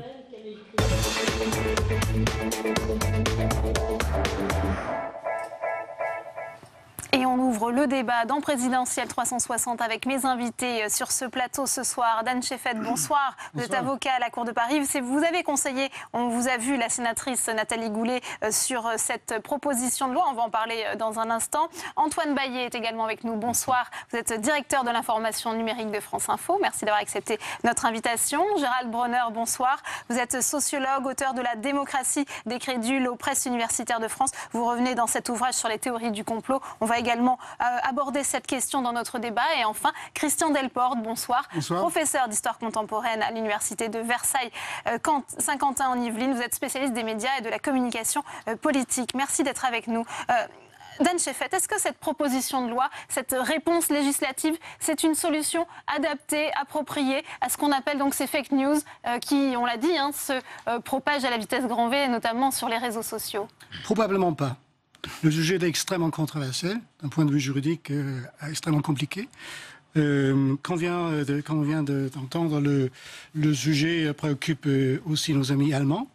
J'étais à Berlin avant-hier, où j'ai eu l'occasion de travailler avec le ministère de la Justice là-bas, sur une proposition de loi qui est encore plus sérieux ou plus grave que la proposition que nous avons rédigée avec Nathalie Goulet, qui inclut des amendes jusqu'à 50 millions d'euros. Bon, alors c'est un sujet extrêmement préoccupant. On sait aussi qu'à Londres, il y a eu un grand débat le 14 et le 15 mars où le titre de Daily Mail, c'était Facebook was shamed. Alors ils ont vraiment attaqué les médias sociaux à Londres. Je pense qu'il est une question de quelques semaines avant qu'on aura une proposition de loi, un projet de loi à peu près similaire à ce qu'on a proposé en France. Alors, je ne pense pas que la proposition qu'on a faite est parfaite, absolument pas. On a le problème évident de la définition, extrêmement compliqué. Peut-être vous ici, vous pouvez nous aider d'arriver à une définition qui est plus claire et plus pratique à mettre en œuvre. Mais je dois dire que le véritable but de de cette proposition de loi, à part du fait qu'on est là ce soir pour le débattre, c'est de rendre responsables les médias sociaux pour le fake news. C'est ça le véritable but. Ce n'est pas des médias classiques. Et je vais revenir là-dessus après. Christian Delporte, c'est vrai que ce phénomène n'est pas vraiment nouveau, mais il est accentué justement par la rapidité, on le disait, à laquelle ces fake news se propagent sur les réseaux sociaux. Oui, fausse nouvelle, effectivement, on ne sait pas ce que c'est, mais c'est déjà puni par la loi pour la presse. Et quand on voit, on se remémore l'histoire de la presse, on s'aperçoit qu'il y a des poursuites contre l'injure, l'insulte, la diffamation. Mais la fausse nouvelle, y compris en temps de guerre, on ne sait pas franchement ce que c'est. Or, la presse est bien déterminée par sa fonction. Avec les réseaux sociaux, ça me paraît impossible. Il y a quelque chose de très intéressant d'ailleurs. Je crois que la proposition de loi déposée par Nathalie Goulet, qui effectivement n'a aucune chance d'être examinée, il faut bien se le dire. Effectivement, c'est une bonne manière de mettre un sujet à l'agenda et de faire parler un petit peu de la sénatrice et du sujet. Ce qui est très bien, c'est parfait, mais effectivement, c'est, je pense, le principal objectif. Il y a quelque chose d'intéressant, c'est que, arrêtez-moi si je me trompe, mais elle se présente comme un ajout à la loi sur la presse de 1881. Et du coup, il s'agit bien, effectivement, quelque part, d'essayer d'appliquer à des acteurs qui ne sont pas des journalistes, qui ne sont pas des médias, et on les ferait rentrer dans le cadre des lois sur la presse en France. Autant faire une loi contre la rumeur. Christian Delporte. Vous avez fait référence... Oh, excuse-moi. Non, allez-y. Vous avez fait référence, vous deux, je pense, à la loi de 1881. Vous avez un article 27. On prévoit déjà là la publication, la diffusion, la reproduction par quelque moyen que ce soit de nouvelles fausses. Intéressant. C'est pas défini, mais c'est dans la loi. De pièces fabriquées, etc. Faites de mauvaise foi. C'est exactement ce qu'on dit nous aussi. Et alors, qui est susceptible de troubler la paix publique. Alors, c'est ça la différence entre notre proposition, la paix publique. Nous, on dit qui est susceptible de faire agir en conséquence. C'est ça la différence. Mais la fausse nouvelle, ça existe déjà dans la loi. Oui, bien sûr. Charles Bronner, comment on peut définir justement ces fake news? C'est toute la difficulté. Comme il a bien été dit, définir une fausse nouvelle, c'est pas toujours facile. Mais alors, définir la mauvaise foi sur une question, et je pense surtout, je vois bien l'intention, mais je pense que ça rate la cible prioritaire, car si je ne doute pas du fait qu'il y a des acteurs mal intentionnés qui diffusent de mauvaise foi pour des raisons idéologiques, etc., des informations, je fais le pari que dans l'immense majorité, c'est pas le cas. C'est-à-dire que ceux qui diffusent sur les réseaux sociaux de fausses informations le font de bonne foi. Puis il y a toute une série, disons, de situations intermédiaires où on se doute bien que ça doit pas être vrai, mais cette information va dans le sens de nos compulsions idéologiques. Donc, de bonne foi, il n'y a jamais intention de nuire, justement, quand on diffuse une fausse information? Je dis pas qu'il n'y a pas d'intention de nuire, mais je suppose que la plupart des gens qui diffusent des informations fausses sur Internet le font en croyant qu'elles sont vraies. Par exemple, il y a eu, dans le cas de l'élection de Trump, c'est bien connu, des millions, plus d'1 million de personnes qui ont diffusé l'information selon laquelle le pape François soutenait officiellement Monsieur Trump, ce qui est une information évidemment aberrante quand on y réfléchit un instant, mais elle a été beaucoup diffusée. Vous imaginez qu'il faille punir plus d'1 million de personnes? Ça me paraît pas sérieux. Adan Shefet, justement, sur ce point, cette définition, comment distinguer le vrai du faux, c'est là tout le problème. Oui, c'est ça le problème. Vous avez parlé, je reviens sur la question, vous avez parlé de ce qui s'est passé aux États-Unis. Je ne sais pas si vous êtes au courant, mais il y a une proposition de loi aux États-Unis qui a été présentée le 16 mars de l'année dernière, alors avant les élections, sur countering information warfare. Alors évidemment, c'était surtout sur la propagande, mais ça vise explicitement the Russian Federation and the People's Republic of China. Très intéressant parce qu'on a vu ce qui s'est passé après. Ça nous amène à la définition de propagande. Alors là, nous avons un peu plus de références. Nous avons un traité de 1936 sur la propagande et nous avons plus de jurisprudence, si vous voulez, sur cette question-là. Le fake news, l'élément intentionnel de fake news et le fait qu'il y ait un élément intentionnel, ça ne nous pose pas trop de problèmes en tant que juriste. Ce n'est pas la première fois que le juge doit décider si quelque chose est fait de mauvaise foi ou pas. Ça c'est fait tous les jours, par tous les juges partout en France. Ouais. Christian Delporte, la difficulté aussi, c'est que ces fake news reprennent souvent les codes traditionnels de la presse. C'est difficile de faire le tri entre le vrai et le faux dans ce contexte. Oui, c'est l'information Canada Dry. Ça a l'air d'être une information, mais ce n'en est pas une. Mais comment lutter contre ça? Franchement, je crois qu'il n'y a pas de solution. Historiquement, les fake news existaient déjà sous la Révolution française. Ce qui a changé, ce n'est pas le contenu, c'est le contenant, c'est la manière dont ça se diffuse à une vitesse tout à fait considérable, la densité que ça prend. Il ne faudrait pas croire que les fake news, parce qu'on en parle aujourd'hui, sont arrivées hier. Est-ce qu'elles ont pu, par exemple, réellement influencer l'élection américaine? C'est l'exemple qu'on prend souvent. Est-ce qu'on peut mesurer aujourd'hui l'influence sur une élection, puisqu'on est en pleine campagne aussi présidentielle en France? Antoine Baillet, peut-être. Je peux vous dire ce que Mark Zuckerberg en a analysé, le patron de Facebook, après l'élection de Donald Trump, a rédigé 2 notes assez longues, assez conséquentes, qu'il a évidemment publiées sur sa page Facebook, dans lesquelles il s'interroge sur les fausses infos, le relais de fausses infos, exactement celles que vous avez pointées par exemple, et leur éventuel poids dans l'élection américaine. Alors ce que Zuckerberg écrit, c'est qu'il y a 99% des informations, selon lui, qui sont diffusées sur Facebook, qui sont vraies. Et donc lui, après ça, va se concentrer sur le 1% qui reste. Par rapport à ça, du coup, il y a une question là-dessus qui est liée à la question de est-ce qu'on punit, est-ce qu'on ne punit pas? Qui punir? Est-ce que c'est l'utilisateur qui partage? Non, évidemment. Il est illusoire de penser que 1 million de personnes puissent être punies parce qu'elles ont relayé une information. Est-ce que c'est le créateur initial de la fausse information qui a peut-être un but lucratif? Pourquoi crée-t-on des fausses informations? Peut-être pour manipuler, mais aussi parce que c'est une manière de gagner de l'argent. On peut vendre de la publicité sur des pages qui sont créées, des fausses informations qui sont créées de toutes pièces. Le dernier acteur, et c'est sans doute le plus intéressant, c'est les réseaux sociaux, non pas les réseaux sociaux comme entreprise. C'est Facebook comme entreprise. Quelle est sa responsabilité dans la distribution de fausses informations? Mais d'une part, et puis il faut ajouter aussi les sites satiriques, car il faut savoir que la source des fake news est de temps en temps, même assez souvent, des sites satiriques. Donc faut-il aussi punir, interdire les sites satiriques? Ça pose un autre problème, parce que pour le coup, là, il y a eu bien une intention, mais pas de tromper, une intention de faire rire, sauf que si c'est mal interprété, il y a beaucoup de cas d'études, notamment en Italie. Monsieur Zuckerberg se trompe lorsqu'il dit qu'il y a 99% des informations qui sont vraies sur Facebook, sauf s'il entend par là une photo que je mets de moi-même, j'ai mangé aujourd'hui au restaurant, etc. Alors si ça c'est de l'information, en effet, j'ai pas les capacités de le mesurer, mais en revanche si on parle de l'information descriptive du monde en termes politiques ou de santé publique ou etc.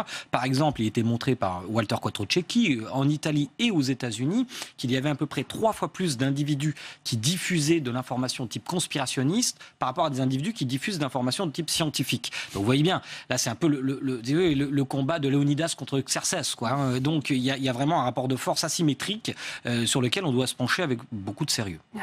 On voit bien que si les pouvoirs publics s'emparent de cette question, c'est qu'il y a peut-être aussi un problème, justement, on le disait à la fois pendant les campagnes électorales, sur des atteintes à la démocratie. C'est une vraie menace, ces fake news, selon vous, Christian Delporte?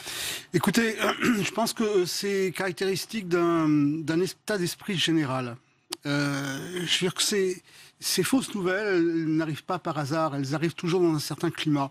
Et quand on regarde le climat dans lequel est plongée l'opinion publique, ce que nous disent les enquêtes, c'est que cette opinion est très fragile. Elle est méfiante, elle est morose, elle est lasse, et donc elle est forcément beaucoup plus sensible à ce type de fausses informations. Dan Shefet, aujourd'hui on nous dit qu'un sénateur américain cette fois affirme que la Russie est activement impliquée dans l'élection présidentielle française avec des pirates informatiques russes qui tentent de diffamer certains candidats à la présidentielle. C'est aussi cette menace-là que vise la proposition de loi, Nathalie Goulet? Oui, tout à fait. Je voudrais d'abord, s'il vous plaît, répondre à la question ici qui était qui en va punir, hein? Est-ce que c'est l'auteur, est-ce que c'est le diffuseur, etc. Si on regarde les lois qui existent déjà sur la régulation de contenu, nous avons par exemple le code de commerce, code de consommation, excuse-moi, qui punit la tromperie. Bon. Nous avons aussi le code monétaire financier qui punit la tromperie sur les cours en bourse. L'information qui est de nature à provoquer une manipulation de cours en bourse. Tout ça, ça s'appelle astroturfing, c'est-à-dire l'information fake à nature commerciale à tromper les consommateurs, les actionnaires, etc. Il y a plein de dossiers sur astroturfing, même aux États-Unis, où the Federal Trade Commission est très strict là-dessus, et aussi le DGCCRF en France. Le problème qui se pose là, où il est évident qu'on peut punir ceux qui sont les auteurs de ces fausses rumeurs qui manipulent les consommateurs, etc., c'est est-ce qu'on peut aussi punir les plateformes? C'est ça la question, parce que dans la mesure où Facebook, je dis pas Facebook est une plateforme, dans ce cas-là, nous aurons un problème de leur immunité, comme on dit aux États-Unis. La jurisprudence va dans le sens où de plus en plus de responsabilités reposent sur les plateformes, sur le contenu en matière commerciale. Le fake news, c'est une forme de astroturfing, si vous voulez, politique. L'exemple que vous citez là, je prends l'exemple d'Angela Merkel, parce que c'est tout fraîche dans la tête, j'étais là avant-hier. Je ne sais pas si vous le savez, mais il se promène sur Facebook en ce moment, un selfie d'un réfugié syrien avec Angela Merkel, tous les deux sourient, c'était environ 6 mois, environ 9 mois. Depuis quelques mois, quelqu'un a mis sur Facebook la légende comme quoi ce réfugié est un terroriste. Alors évidemment, le véritable victime, le véritable but de ça, c'est pas de dire que ce pauvre réfugié est un terroriste, mais c'est de tromper les électeurs pour que Angela Merkel ne soit pas réélue en septembre. Ça, c'est indirectement en réponse à votre question. Oui, ça, je suis convaincu que ça a un effet. Ouais. Surtout ce qui est théorie du complot, puisqu'on voit aussi, et c'est ce que disait à l'instant Gérald Bronner, qui se développe sur Internet. Il faut avoir un travail pédagogique intense auprès des jeunes, notamment, pour pouvoir justement... Eh bien, ce que je disais, distinguer le vrai du faux. Non, mais bien sûr, mais c'est sans doute pas par la loi qu'on va y arriver, parce que la question, c'est pas de savoir qui est l'auteur de la fake news, c'est de savoir pourquoi on y croit, pourquoi derrière il y a un public, pourquoi il répand ces nouvelles-là. C'est ça qui est important. Donc c'est un travail de fond, et c'est un vrai enjeu démocratique. Ouais. Pourquoi on y croit, pardon, Gérald Bronner? En fait, on est confronté tout simplement à un problème de régulation de marché. On est confronté depuis, disons, l'apparition d'Internet à une dérégulation presque totale du marché de l'information, où avant il y avait des gatekeepers, qui étaient les journalistes, etc. Cette dérégulation du marché de l'information, elle a plein d'avantages, elle a aussi des désavantages, et en particulier le fait que les acteurs les plus motivés réussissent à donner à leurs idées une visibilité qu'ils arrivent à faire prendre pour de la représentativité, en réalité. C'est ainsi que les anti-vaccins, que les conspirationnistes, que les extrêmes politiques, qui représentent des cohortes d'individus extrêmement motivés, parce que si les fake news allaient dans tous les sens, si elles étaient équiréparties, si c'était une représentation équirépartie de la bêtise humaine, ce ne serait pas tellement problématique. Le problème, c'est que certaines franges s'expriment beaucoup plus que les autres. C'est une démocratie, Internet, mais certains volent 1000 fois, tandis que d'autres ne votent jamais. Et donc, c'est cette asymétrie-là qui est problématique dans la dérégulation du marché de l'information. Donc, les solutions... Moi, je suis un peu plus optimiste que mon collègue. C'est peut-être mon désir qui contamine. Parce que je suis historien. Sans doute. Moi, je suis sociologue, donc je m'intéresse effectivement plus au présent. Mais je comprends en tout cas votre inquiétude qui est tout à fait fondée. Je dirais qu'il y a toutes les solutions qui sont sur la table sont celles classiques de la régulation du marché de l'information. Il y a évidemment la régulation légale, l'interdiction. J'y crois pas beaucoup, pour plein de raisons qu'on n'a pas le temps de développer, mais qu'on a un peu développé ici. Une des solutions d'espoir, c'est effectivement doter notamment les jeunes esprits d'un esprit critique qui constituerait une boussole pour s'orienter dans cet océan d'informations.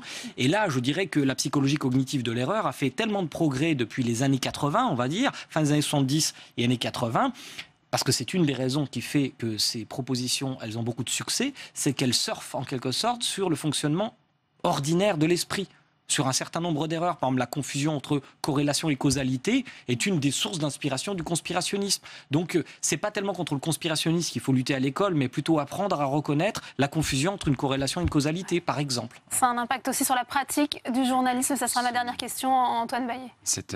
La question de l'éducation aux médias est évidemment fondamentale. Elle questionne aussi les journalistes et leur pratique du journalisme, à la fois sur leur volonté de transmettre une certaine transparence sur la manière dont ils fabriquent l'information, mais aussi et surtout parce que, avec la diffusion de fausses informations, des questions se sont posées autour de nous, journalistes, devons-nous pointer du doigt les fausses informations? Devons-nous consacrer du temps à démonter des fausses informations?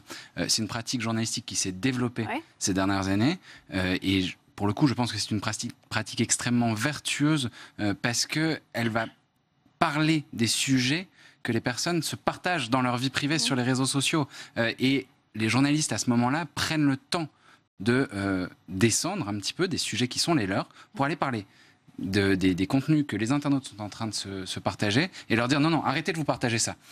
Et quelque part, on se réapproprie un petit peu les codes de l'information qui ont évolué et on y distribue des contenus qui sont les nôtres et qui sont vérifiés, certifiés, sur lesquels on dit attention, cette information-là, arrêtez de vous la partager, elle est fausse. Eh bien, ça sera le mot de la fin. Merci à vous quatre d'avoir participé à ce débat. Merci à vous d'avoir suivi cette édition. À 22h, vous retrouvez Sonia Mabrouk pour son émission On va plus loin. Bonne soirée à tous et à bientôt.